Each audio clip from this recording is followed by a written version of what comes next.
a lot of other shows, they spend their time talking about the top 4, the top 6, and blah, blah, blah. Why? Why would we be this You heard it all, because really the team that everybody is talking about, and I mean everybody, is Everton Football Club. Because whether it is the club has an incredible history, it is everybody is interested for a team that's always like mid-table and underachieving. Everybody wants to work there. I don't know what it is, but that just seems to be the case. For those of us who don't care about the bottom 10% of the table, so we don't watch Everton. Tell us, you having watched this FA Cup match, this was the big shining reveal of the Lampard way. Mm-hmm. What were your thoughts? Talk to us about how you felt watching and after that match. After the Brentford match, I'm like, this is incredible. They scored 4 goals. They only gave up 1 from a penalty, and it was the best game Everton has played in months. Incredibly impressive. You probably were like, Rafa, who? Right, never heard of him, okay? Frank Lampard went with 3 at the back.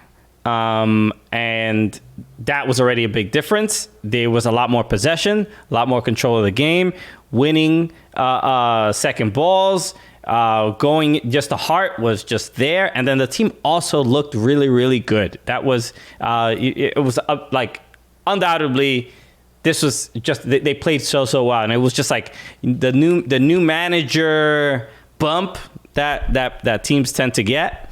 That was like present. You wasted it in the FA Cup. Wasted it. I mean, look, at least we didn't lose to Nottingham Forest. All right, bruh. So. Are you talking about Leicester? Why would you talk about Leicester like that? Okay. So that was, it was an impressive win and not one that I think no one really expected them to play that well, but they did. So, but this was the problem already in that game. Ben Godfrey got injured, and Yerry Mina had to come into that game. Yerry Mina had already just played 3 games for Colombia, grueling games in South America, World Cup qualifiers. The dude needed a break. He couldn't. Ben Godfrey got injured about like 12 minutes in. Mina plays the rest of the game, and he plays great. He scores the first goal. Then now the game against Newcastle, just 4 days later, 3 days later, Mina starts, gets injured. But any idea what the Mina injury is? Quad. Any idea how long? No, I mean, but he's been injured on and off the last.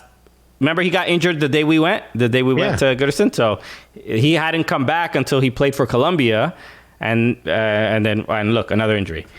Then it's funny. I looked away from the TV when Damari Gray got taken off. When I looked back, I saw him kind of look a little despondent, but he was going towards the dugout area. So I assumed he got taken off for not playing well. I thought maybe he was doing stuff that Lampard didn't want, but I didn't realize he had gotten injured until I just looked this up. He got hurt. Yeah. So then that was the end of it, bro. That was that hurt because.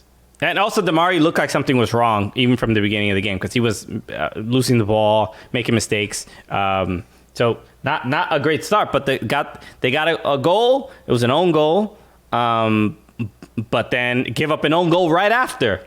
It was a 35th minute own goal, 36th minute own goal for Newcastle. I've never seen 2 teams score within like 30 seconds on each other's goal, on their own goals. I've never seen that before. Yeah, but in my life, I think if Mina is in that game, that the Everton does not give up that goal. Just poor marking.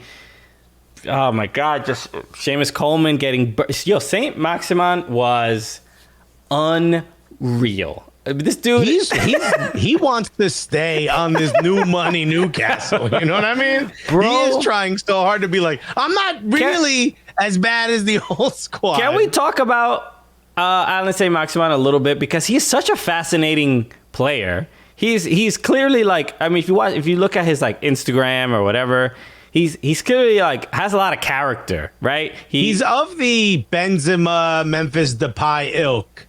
Yeah. in like on social media. But flashier. I mean, he's a little bolder with his like fashion choices and things for like that. sure. Yeah.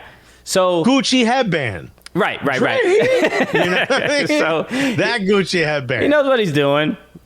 But then even as a footballer, he's kind of he's kind of annoying to watch. You know what I mean? Like, you're doing too much, dog. Like, you're trying too hard. But then he's like embarrassing fools. You know what I mean? I mean, he's trying too hard, but he's succeeding. Yeah. No, I'm saying. Here's the thing. He's succeeding too hard, and he's dripping too hard. You know what I mean? Just a little baby and Gunner. He's pushing P out there. He really is. Okay. He's looking.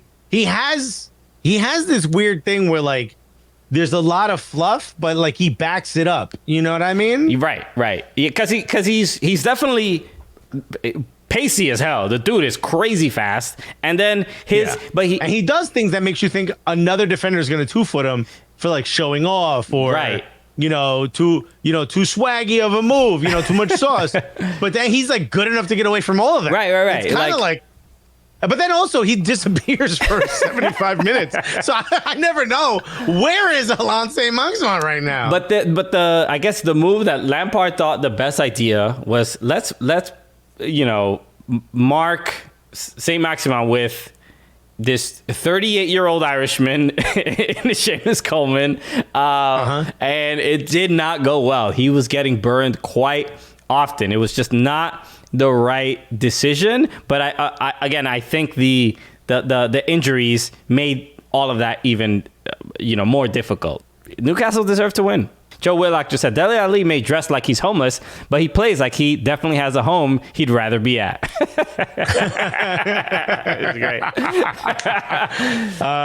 We got to see. Crimson Pizza said, I always forget you're not talking about Barcelona legend Braithwaite when you mention Branthwaite. Yeah, it's so funny. Like when we went to Everton, which again, we have a documentary you may never see. But when we went, they set up all the kits in the changing room. And I remember I saw the Branthwaite and I was like, oh my God, did they make a mistake? It was like my immediate thought was like, he had been transferred there. You know, right, we weren't supposed to know about it. And then I was like, oh wait, no, it's the white kid. You know what I mean? I mean, let me bring up the table real quick because now it is a lot tighter for Everton. It is, the bottom of the table is looking a lot more scary. Let's look at this. Everton. Oh, no. Don't go to the championship.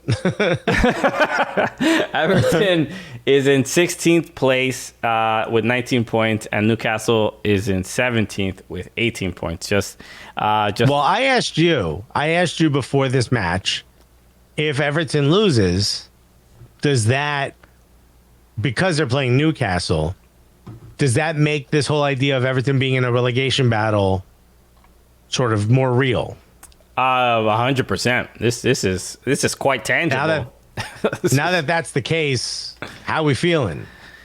Game in hand, feel a little bit better with that, and also Burnley drew today against Manchester United. So that was it could have been worse. I mean, what can I say? It's bad. They can win FA Cup games. You would hope that they could win some Premier League games, especially a team like Newcastle. But Newcastle, they have spent the money to stay up. They have made the investment of like, we need to stay up and nothing else matters right now. And Everton need to be playing with that kind of urgency, and they're not yet.